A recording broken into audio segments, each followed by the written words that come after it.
¿Qué tal? Les habla Jorge Gestoso. En el programa de hoy, ¿qué pasa con las PASO en Argentina?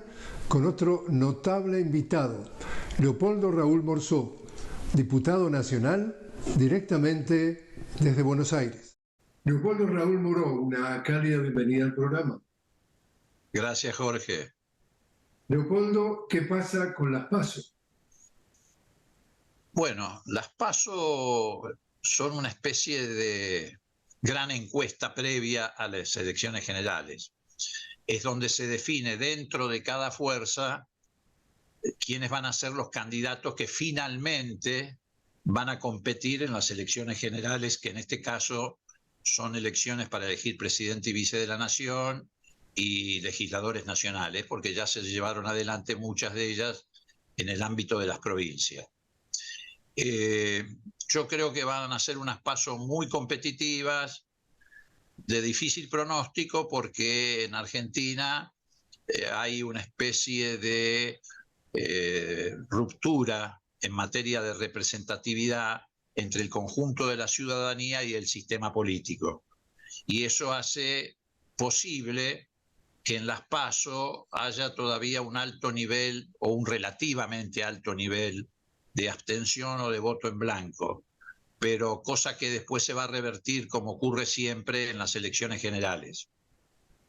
En el caso particular, digamos, del binomio que se va a presentar a nivel del oficialismo, prácticamente el panorama está claro. La cosa sería más competitiva o dudosa respecto a quién sería el binomio que pasaría por parte de la oposición. Sí, así es, Jorge, efectivamente. En esa materia hay una gran incertidumbre.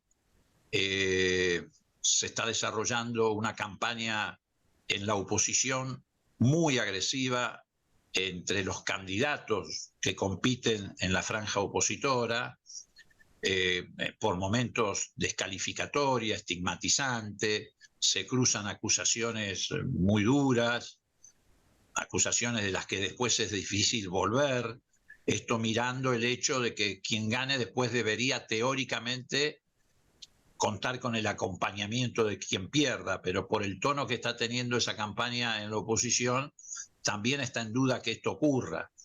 Y además hay un tercer candidato, en este caso Milei, que tuvo un pico de crecimiento, por lo menos ficticio en las encuestas, no se sabe si en la realidad era así, pero tuvo un pico de crecimiento que ahora parece estar atenuándose o incluso algunos dicen que retrocediendo. Y eso tiene también influencia sobre la interna de Juntos por el Cambio, que es la principal coalición de oposición, porque los votos que eventualmente pueden ir para, los votos que eventualmente puede estar perdiendo, digo esto en términos relativos, puede estar perdiendo Milei, pueden ir a parar en la interna, en la PASO, a manos de Burlich, que es la que expresa las posiciones de más agresividad y violencia. Y al revés, si gana Rodríguez Larreta, en la próxima elección, es decir, en la general prevista para octubre, puede ocurrir que los votos de Burlich vayan a Milei. No sé si está claro lo que quiero. Totalmente.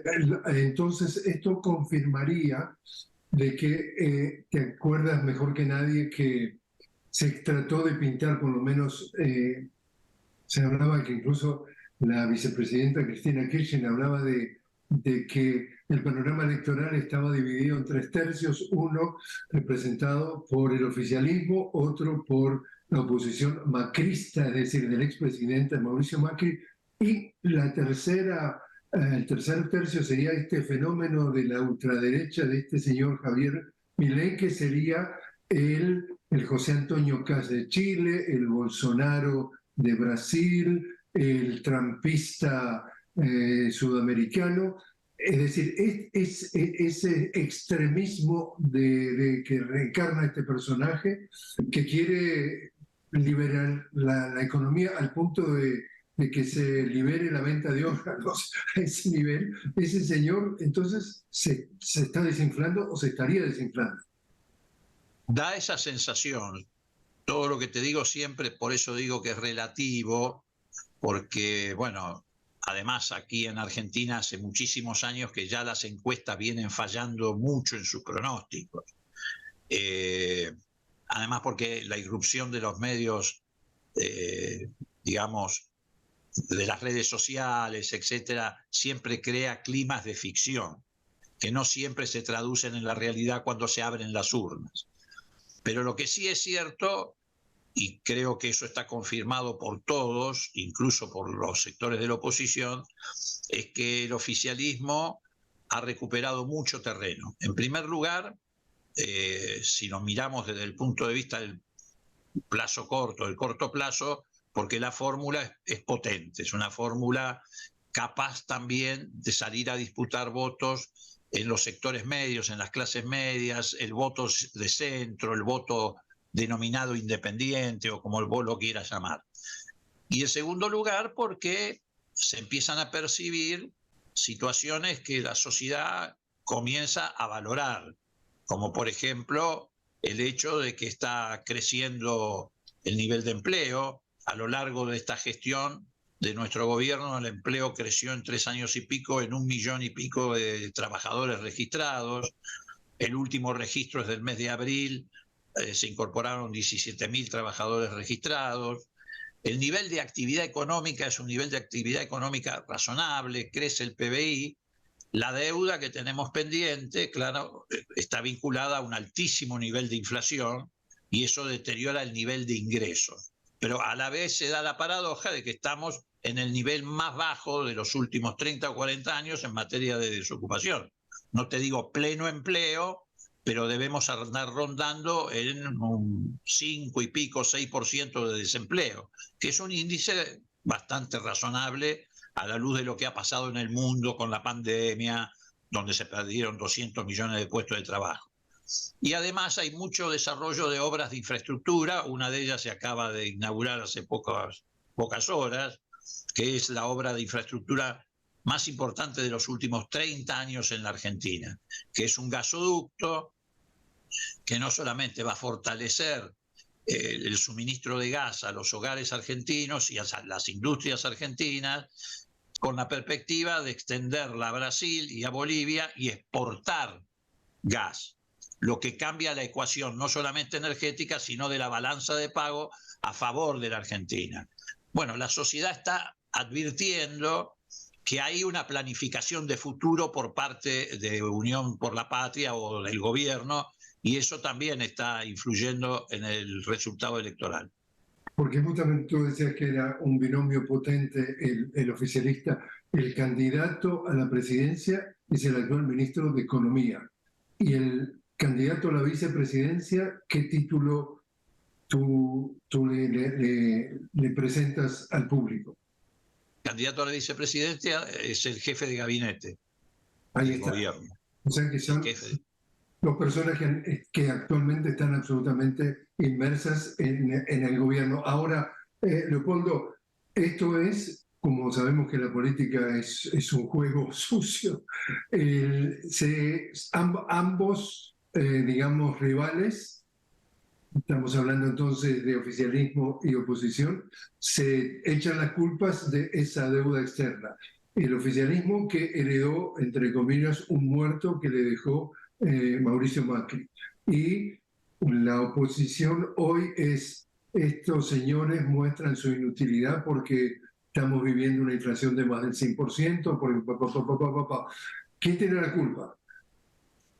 No, mira, a ver, el drama o el problema estructural más grave de la Argentina siempre fue, y ahora más que nunca por el volumen que tiene la deuda que comprometió Macri, el tema de la deuda externa.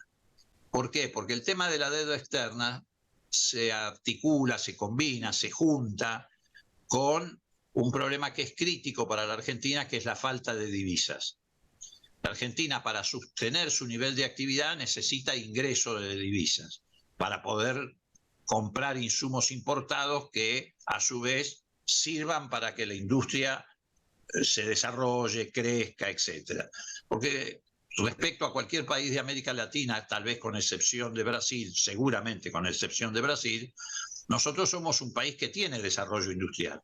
No el que quisiéramos, no el que podríamos haber alcanzado, porque cada vez que vienen los liberales a gobernar cometen industricidio. Y sobre todo esto ocurrió durante la dictadura militar, en el gobierno de la dictadura con la gestión económica de Martínez de Oz. Cayó, por ejemplo, en esa época el empleo industrial en un 40%. La Argentina es un país que desde la década del 50 tiene un gran desarrollo industrial. No es solamente un país agropecuario. Ahora, eso requiere insumos para que la industria funcione. Y para comprar esos insumos hacen falta dólares. La deuda externa, cada vez que desembarcó en la Argentina, siempre fue una limitante, porque el Fondo Monetario Internacional te imponía la necesidad de que esos dólares, en vez de ir a comprar los productos que necesitamos para llevar adelante nuestro desarrollo industrial, los dedicáramos al pago del servicio de la deuda, capital, intereses y en este caso sobretasas. Para simplificarlo, con Macri la deuda externa superó los 100.000 millones de dólares en 4 años. En 4 años. Porque no solo estamos endeudados con el Fondo Monetario en 45.000, sino que estamos endeudados con bonistas privados y estamos endeudados con otros organismos internacionales de crédito. Hoy somos, Jorge, el país, escucha bien, el país más endeudado del planeta en el peor momento del mundo. Nos sigue muy lejos atrás, en el segundo lugar, Egipto. El 64% de las acreencias del Fondo Monetario Internacional hoy son de la Argentina, de la deuda argentina. ¿Qué pasó con esos 100.000 millones de dólares? Nada, no están en la Argentina. Sirvieron para que los fondos de inversión que habían ingresado cuando Macri abrió el mercado de capitales pudieran irse después de haber hecho una bicicleta financiera. No quedó nada. Habrán quedado 2 metrobús y algunas bicisendas. A diferencia de lo que está ocurriendo ahora, este gasoducto del que te hablo, la obra de infraestructura más importante de los 30 años, se hizo sin endeudamiento. Lo hicimos en buena medida financiado con un impuesto a las grandes fortunas que el Congreso argentino votó hace año y medio atrás, 2 años, que nos costó muchísimo porque a pesar de que son apenas 12.000 personas, no querían tributar, a pesar de la pandemia, etcétera, y con fondos del Tesoro. Esa es la diferencia. Nosotros hicimos la obra de infraestructura más grande de los 30 años sin endeudar el país y ellos 100.000 millones de dólares no dejó nada para el país, ni hospitales, ni caminos, ni gasoductos, solo dejó la deuda y una deuda que además tiene el plus de que te impone condiciones el Fondo Monetario Internacional. El Fondo Monetario, por ejemplo, no quería que se construyera el gasoducto y lo construimos. El fondo no quería que votáramos una nueva ley de moratoria para que pudieran jubilarse, sobre todo mujeres que durante muchos años han trabajado si sus patrones o sus empresarios no le hicieron aportes, y sin embargo lo hicimos. Por eso se está retrasando el nuevo acuerdo con el Fondo Monetario Internacional, porque no le hemos aceptado alguno de los condicionamientos que ellos pretenden imponernos. Ahora pretenden imponernos una devaluación como un nuevo condicionamiento. Ahora, una pregunta me pongo también para una audiencia que nos ve fuera de la Argentina. Dentro del comportamiento que se ve en toda nuestra América Latina, y tú hablabas que uno de los grandes problemas de Argentina es el acceso a los dólares, está la fuga de capitales. Acá estamos hablando de que grandes empresarios latinoamericanos, incluyendo los argentinos, hacen fortunas, enormes fortunas con el mercado interno de su respectivo país. Y en vez de apostar al país que los hace multimillonarios, esas ganancias inmediatamente las fugan a efectos de, entre comillas, asegurarse ese capital y a no pagar impuestos, y dejan siempre a la Argentina y al resto de los países de América Latina completamente limpios de capitales y tienen que salir a pedir plata prestada a precios como están pagando ahora. ¿Hay algo de eso también en Argentina? Absolutamente. Tanto es así que se calcula, precisamente como es una fuga de capital que en muchos casos, como vos bien decís, va a parar a sociedades offshore o a paraísos fiscales, es difícil determinar exactamente el monto, no de lo que se fuga, sino de lo que está afuera, porque la fuga de capitales también se puede producir hacia el interior del país. Vos vas y metés la plata en una caja en un banco y eso también es fuga de capitales.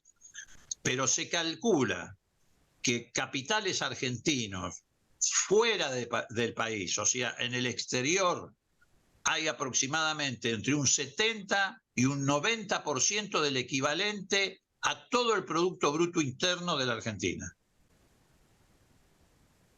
Y si tuviera ese dinero, no estaría viéndose obligado a estar endeudado hasta la coronilla. Con el 10% de ese monto no tendríamos ningún tipo de deuda, ni con el Fondo Monetario Internacional ni con nadie. O sea que acá hay un problema también de, entre comillas, nacionalismo o de piratería, porque la conducta es como los piratas. Absolutamente. Bueno, como vos decís, no solamente Argentina ha sido víctima de este tipo de circunstancias, digamos, de la fuga de capitales. Casi todos los países de América Latina han pasado por la misma situación. Y además tenemos un problema adicional. Argentina tiene hoy muchos recursos naturales que son muy demandados en el mundo por un montón de circunstancias.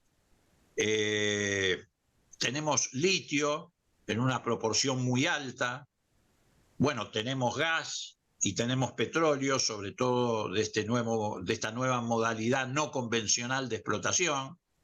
Para que te des una idea, Vaca Muerta, que es de lo que se habla en todos lados como la principal reserva de petróleo y de gas fundamentalmente, en el caso del gas equivale a reservas por los próximos 150 años.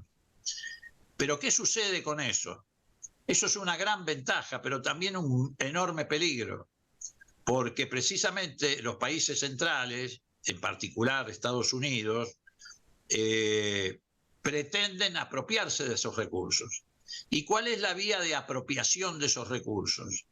La vía de apropiación es precisamente a través de la extorsión que ejercitan con la deuda externa. La deuda externa no solamente es un condicionante, sino que también es una herramienta extorsiva en manos del acreedor. Y ya nos pasó en la década del 90. Nosotros en la década del 90 también tuvimos una deuda externa muy elevada.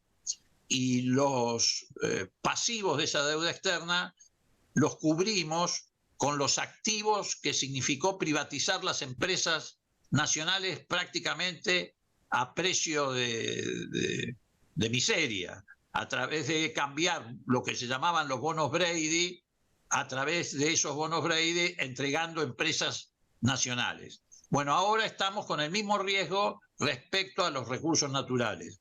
La comandante del Comando Sur, valga la redundancia, de Estados Unidos, en una exposición dijo: en Argentina tenemos, entre comillas la palabra, tenemos, como si fuera propiedad de ellos, mucho litio, y tenemos mucho gas, y tenemos mucho petróleo, y también tenemos, y esto lo digo yo, también tenemos mucha agua dulce, mucha agua potable, grandes acuíferos. Bueno, ellos creen que es propiedad de ellos.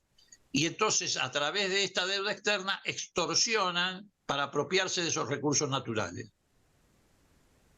Raúl, te invito a hacer entonces una pequeña pausa. Estamos hablando con Leopoldo Raúl Moró, diputado nacional de Unión por la Patria desde Buenos Aires.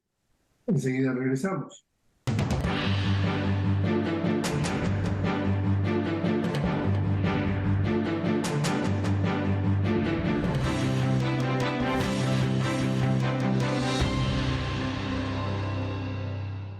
Continuamos hablando con Leopoldo Raúl Moró, directamente desde Buenos Aires. Leopoldo, un diputado nacional de Unión por la Patria, el partido oficialista. Leopoldo, 22 de octubre, elecciones.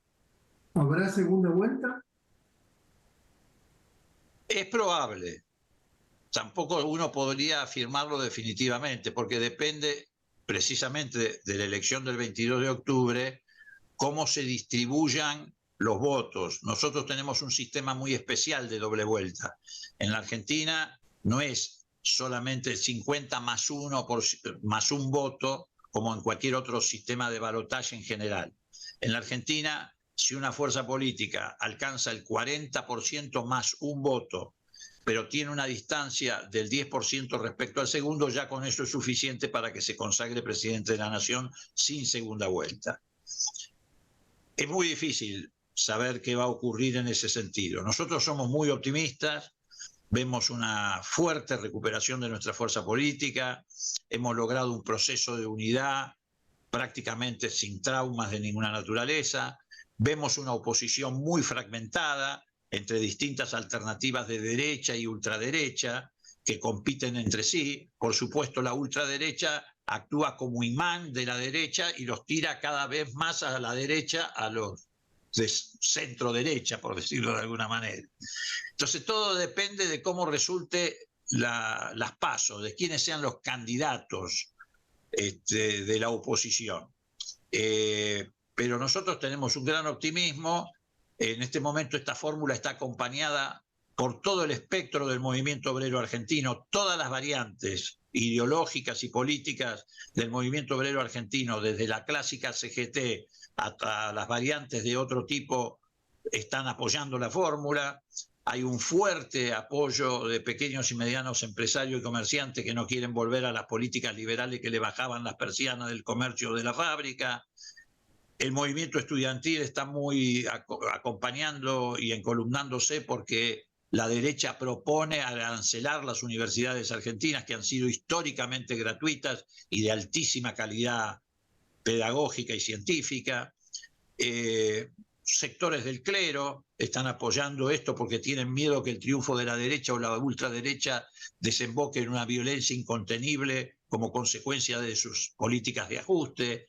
Así que nosotros somos muy optimistas. No sé si ganaremos en primera vuelta o en un balotaje, pero que nos encaminamos, a nuestro juicio, a la posibilidad de un triunfo, no tenemos ninguna duda. Por último, entonces, Leopoldo, el tema integración. Vimos que este gobierno del presidente Alberto Fernández, muy comprometido con resucitar, digamos así, el tema de la integración latinoamericana, que como tú sabes mejor que nadie, la derecha durante los años pasados trató de precisamente dejar en el congelador. ¿Qué puede pasar si vuelve entonces el gobierno neoliberal, por ejemplo, que tuvo el presidente Macri y su política, que tú te acuerdas que montaron todo un mecanismo que el objetivo principal no era la integración, sino más bien la desintegración, dándole un golpe al presidente de Venezuela, Nicolás Maduro? Esa era la integración que buscaba Macri para muchos analistas. Y acá estamos viendo que el tema de integración sería cuál y cuál. ¿Quién está a favor de qué? Nosotros claramente estamos a favor de la integración. Y cuando digo nosotros me refiero al gobierno y a la fuerza política que lo sustenta, que no es solamente el kirchnerismo. Por ejemplo, en mi caso yo vengo del radicalismo. Y el radicalismo con Raúl Alfonsín fue el que dio los primeros pasos en la integración latinoamericana, cuando junto con Sarney, que era presidente de Brasil en aquel momento, recién saliendo de la dictadura militar, crearon el Mercosur, Alfonsín y Sarney.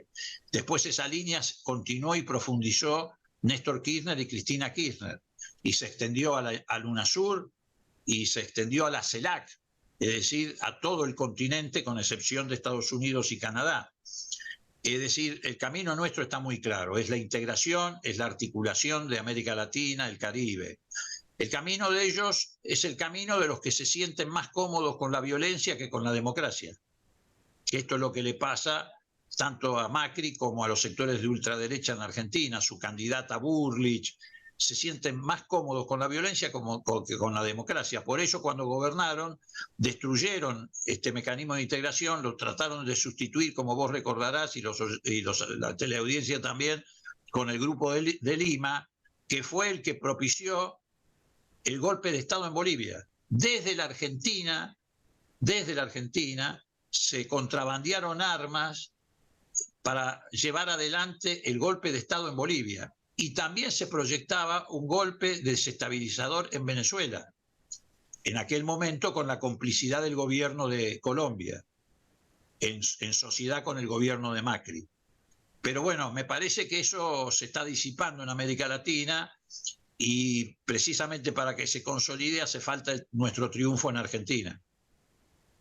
Leopoldo Raúl Morsó, muchísimas gracias por haber estado con nosotros. No, gracias a ustedes, Jorge, que les vaya muy bien.